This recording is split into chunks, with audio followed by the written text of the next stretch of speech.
Yes, Danno just leaked a clip of Toon Turf, and I'm going to extract the lore. If you didn't know, on Leia's channel, who is Danno's girlfriend, she streamed this short little live stream right here. And in it, Danno showed a 24-second clip of Toon Turf. If you haven't seen it, well, here it is. Hey, come on, Rick. Finish your food. It's time to go. Hey, give me a call if you die, Riggs. We always need more organ donors at the hospital.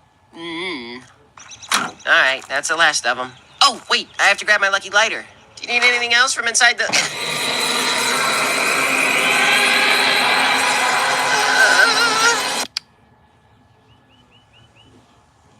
I need therapy.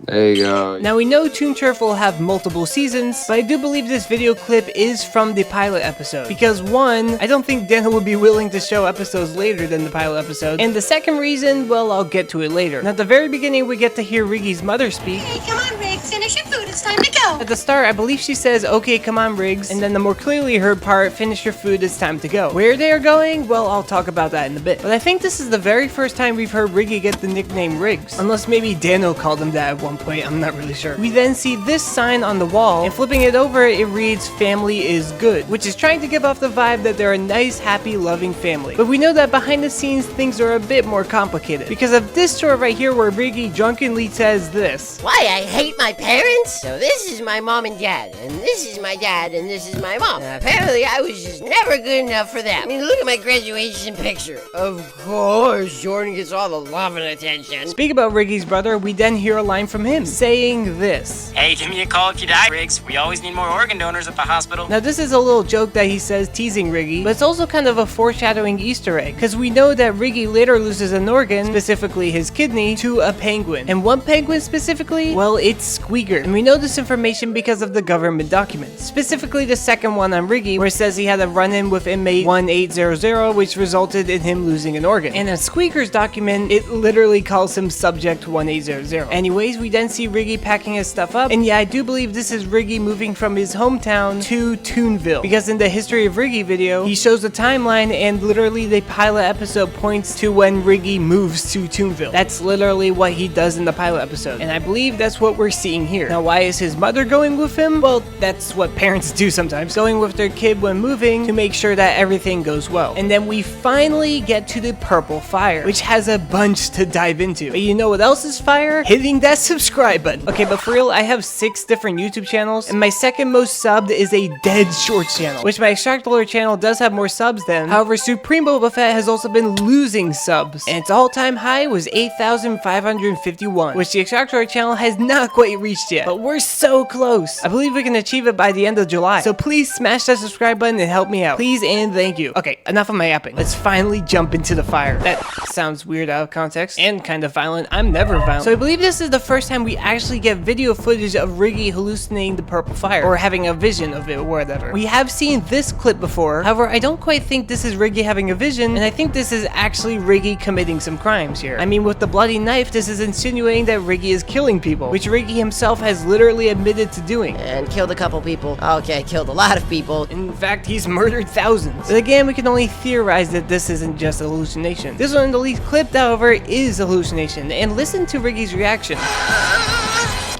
I need therapy. Now, I don't really have much to work with, but when deciphering the context of this, Riggy's panic in his face and voice sounds like he's not familiar with what the purple fire actually means. I feel like if he did, he wouldn't be this freaked out. This isn't to say that this is his first time hallucinating the purple fire. I mean, afterwards he says that he needs therapy, which would be kinda tame to say for seeing this crazy of hallucination. But then again, I might be looking too far into this. In fact, maybe Riggy knows what the prophecy is. Maybe he's seen the purple fire countless of times, but the reason he's so shocked is because the purple fire will be directly affecting his family's house, and maybe his family themselves. But I don't really think this is the case. This does look like the start of the pilot episode, and I feel like Riggy is going to learn what the prophecy is along with the audience. However, I could be really wrong on that. Whatever the case is, the purple fire is definitely haunting Riggy. I mean, from this short right here, we know it can appear in dreams. Well, I guess nightmares. And we also know from this text, Lucky has also seen the purple fire. Even Barry mentions it at one point. But for Riggy specifically, and maybe also Lucky, the purple fire seems to torment torment him, like it's trying to force him into completing a certain prophecy. We know that Riggy is called the Prophecy Destroyer, but what does that really mean? Does he destroy it by not completing it and going against it? Or does destroy simply mean complete? From the context that we've been given, it seems that the latter case is the answer. We aren't even sure what the prophecy is. I feel like a lot of people assume that it's just one day, a day where purple fire spreads throughout Toonville, destroying the town while Riggy goes on a rampage killing a bunch of people. But then again, we also have to keep in mind that Riggy's kill count has been going up, actively going up. Like the prophecy isn't just one day, but it's continually happening. I could be wrong here, but you never know. And Riggy also says this in one of the shorts. Okay, listen, I've been pretty busy running Toonville recently. Like, I feel like that's just some insane lore drop that people don't talk about enough. Riggy's running Toonville in the current day? I believe that in Season 1, Lucky is going to have power, and Riggy is going to be moving to Toonville to try and do good. We know as a child, Riggy has said that he wants to be a hero, and maybe that's what he tries to do at Toonville, even when it comes to exploring a drug deal going on at a factory, which leads to Riggy's first death, that being Billy the Beaver. And keep in mind, Riggy has talked about this death, saying, "Murder isn't a quirk." It was an accident the first time. Meaning that Riggy is intentionally killing people now. And I think Lucky and Riggy's roles kinda switch later on. Again, looking at the Lucky text, we can see him say bad guy maybe once, but not now. I fixed my mistakes. If anything, you're the villain of the story now. Like, Riggy is now the one in power. Riggy's the one doing illegal stuff. Riggy's the one in charge of Toonville. Riggy's the one pulling the strings. Maybe people see Riggy as the villain, but what does Riggy say? Listen, I'm not really a hero. More of an anti-hero, but I try. Riggy knows that he's an anti-villain, that he's morally gray. Maybe he doesn't want to commit murder, but he feels forced into this because of the prophecy. Maybe if he doesn't complete the prophecy, something really bad will happen. But we'll just have to wait and see when Toon Turf finally arrives.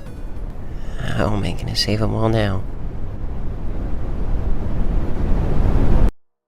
Okay, I had a lot to say about this little league. I originally wasn't going to make a video on it, but I realized, again, I have a lot to say. Subscribe so I can beat Supreme Boba Fett's highest point, but only if you think I've earned it. And hey, if you want to learn more lore about Riggy, I highly recommend checking out this 19-minute deep dive video I made, going into Toon Turf.